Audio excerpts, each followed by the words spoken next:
Pai do Senhor Jesus, meus irmãos, vamos dar início à nossa aula dessa noite. Essa noite, diferentemente de aulas passadas, nós vamos ter que dedicar aí os primeiros 20 minutos, talvez um pouquinho mais, a estudarmos a última epístola do livro das epístolas, né? Então, o nosso material aí, o livro 15, nós vamos falar da epístola de Judas. Estou colocando o slide aqui na posição. E aí depois, na sequência, a gente já emenda iniciando o último livro, que é o Apocalipse.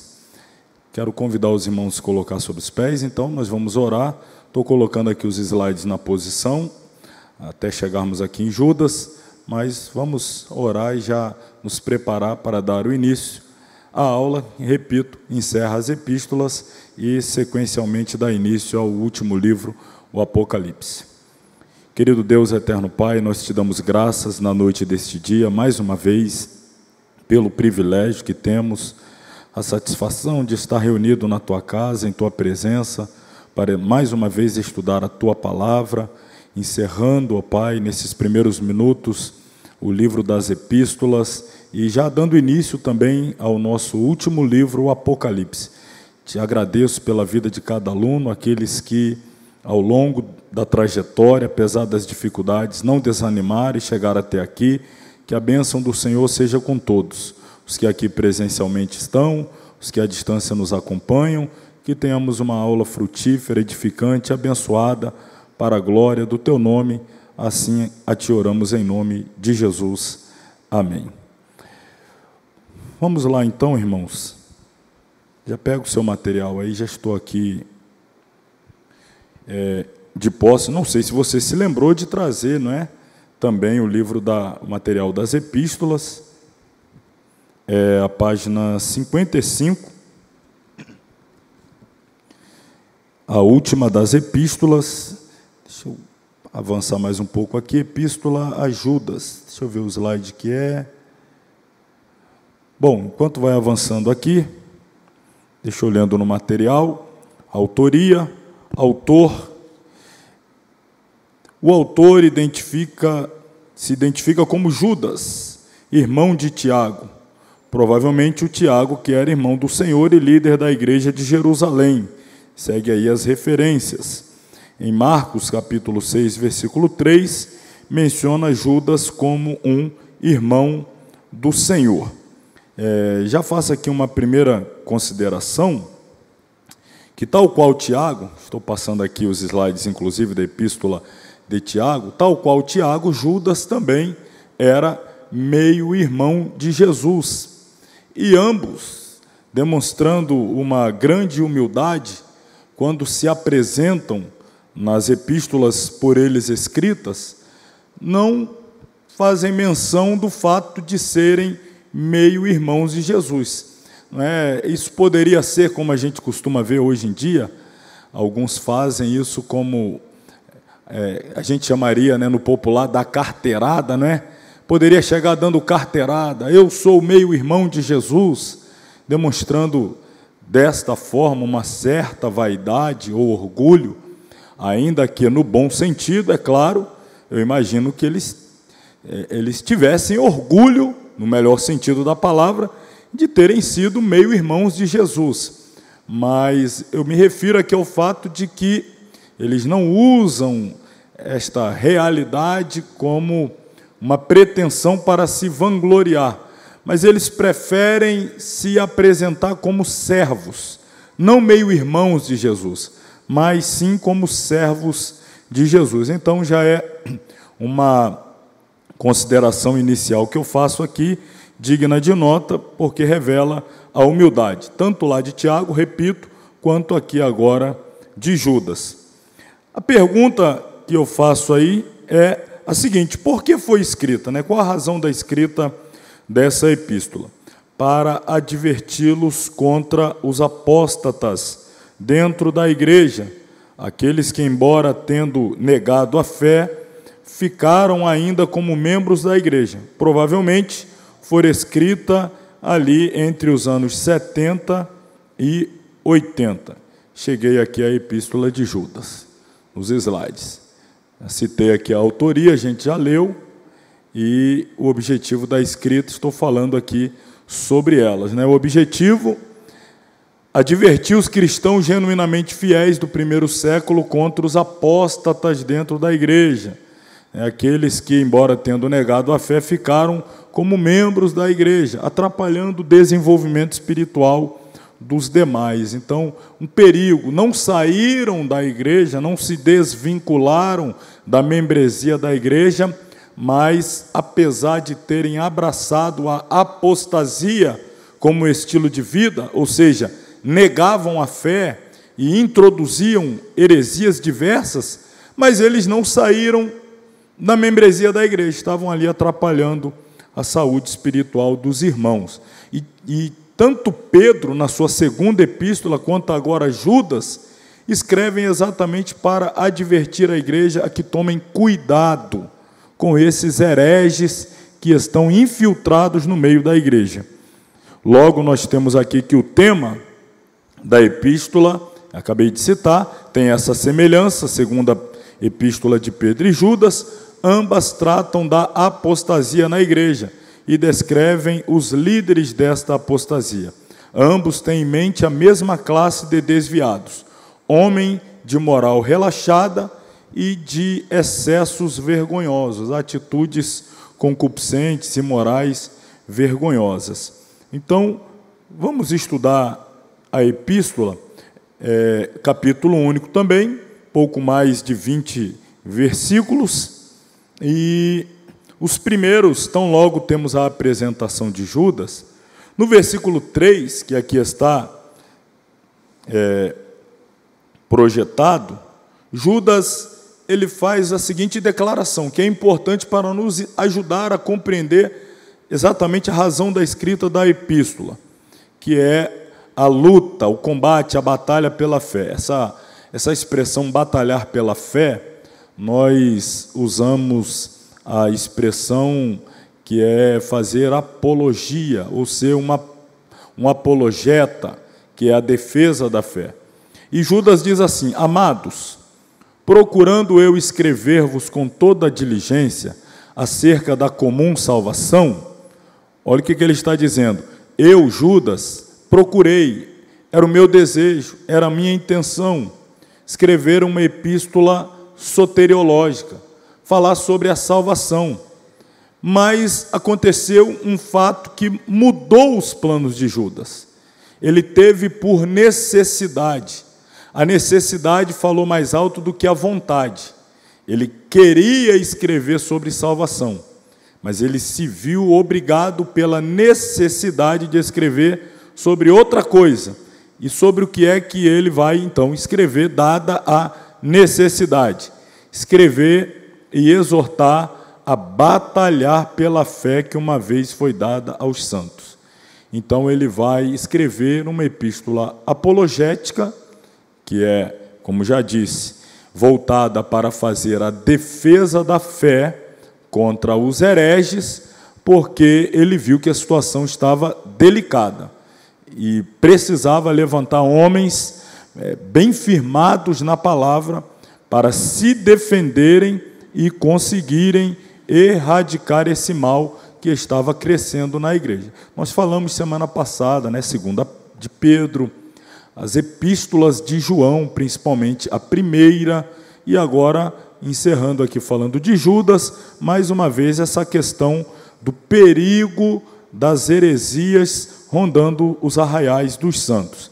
Então, aparentemente, Judas descontinua uma carta que estaria escrevendo, e dada a urgência do assunto, defesa da fé, o que ele faz? Ele muda drasticamente o teor da epístola.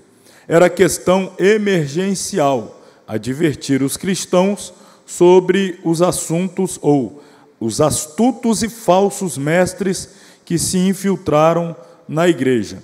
Então, Judas, ele percebe aí essa necessidade de defender a igreja contra os mestres que estavam se infiltrando nela. Fé dada aos santos. Avancei aqui sem querer, deixa eu voltar. É a doutrina apostólica dada aos crentes nos primeiros dias da igreja. Quando a gente lê Atos dos Apóstolos, lá capítulo 2 mesmo, 3, 4. A gente vê que a igreja estava fundada na comunhão, partir do pão, na doutrina dos apóstolos. E com o passar dos anos, Atos 2, nós estamos falando aí de ano 33, 34, 35, por aí. Judas escreve a sua epístola entre o ano 70 e 80. Então, nesse interim, 40 anos passados, muita heresia estava infiltrando, principalmente por parte dos judaizantes, judeus que aparentemente estavam convertendo-se ao cristianismo, porém querendo trazer toda a cultura, todo o bojo da religião judaica e fazer aquela mescla ali, e isso estava trazendo dificuldade. Então a igreja, já no seu início, sofria com essa tentativa de infiltração de heresias. E mais uma vez o apóstolo aí se vendo obrigado a defender a fé genuína. Essa doutrina estava sendo pervertida e os cristãos deveriam então batalhar. A corrupção da fé é encontrada no comportamento egoísta, em estilos de vida imorais e sensuais e em ensinamentos distorcidos e enganosos. Quais são as características dos falsos mestres? Veja bem, Judas vai dar uma descrição comportamental destes falsos mestres, aqui nos versículos 16, 17, 18 e 19. Quem são esses homens que estão querendo se fazer passar por verdadeiros doutores, verdadeiros mestres, verdadeiros ensinadores? E Judas, olhando para além do discurso, da pregação, da mensagem, Judas vai apontar o estilo de vida, o comportamento. E aí nós vamos ver, essa pessoa nasceu de novo? É regenerada? Tem o Espírito Santo? Ou é apenas alguém que aprendeu o linguajar cristão para enganar os incautos? Tem muitos aí, tá, irmãos?